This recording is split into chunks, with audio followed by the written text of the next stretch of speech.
చిన్న అంశాలని ముందు తీసుకొస్తే చేస్తానని మాటిచ్చి ఈ రోజు వరకు కూడా విస్మరించిన ప్రభుత్వాలు చూస్తున్నాం. కానీ ఈరోజు కాంగ్రెస్ ప్రభుత్వం రేవంత్ రెడ్డి గారు వచ్చినారు.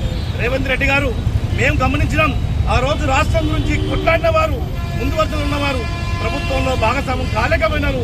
కేవలం వ్యాపారస్తులు రాజకీయ దగాబాజులుగా ఏర్పడ్డ సందర్భాలు ఉన్నాయి.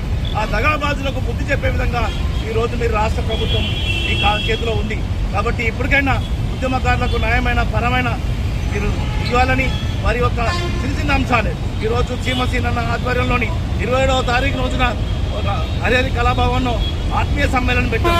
ప్రభుత్వ పరంగా మీరు అందులో కూడా మంచి మా ఉద్యమకారులకు ఒప్పుకున్నాయన్నీ కూడా నెరవేరుస్తున్నామని చెప్పిన రోజున ఆ హరిహర కళాభవనం మీకు ధన్యవాద సభగా మేమందరం కూడా చెప్పుకుంటాం. ధన్యవాదాలు చెప్పు. ఎందుకంటే తెచ్చిన వారికి, కష్టపడే వారికి, అమరులైన కుటుంబాలకు మీరు న్యాయం చేసిన వారు అవుతారు. తెలంగాణ బిడ్డలకు మీరు ఒక రోల్ మోడల్గా ఉద్యమం చేసిన వారికి కావాల్సిన గౌరవం ఇచ్చిన వారు అవుతారు. కాబట్టి మీరు ఇస్తారని భావిస్తున్నాం, ఆశిస్తున్నాం. లేని పక్షంలో ఈ ఉద్యమాన్ని చీమసీన ఆధ్వర్యంలో ఇంకా ముందు పోతుంది. ముందు ప్రభుత్వాలు ఏ విధంగా ఇబ్బందులు పడ్డాయో ఆ ఇబ్బందులు మీరు కూడా పడతారని భావిస్తూ ఈ అవకాశం ఇచ్చిన ధన్యవాదాలు.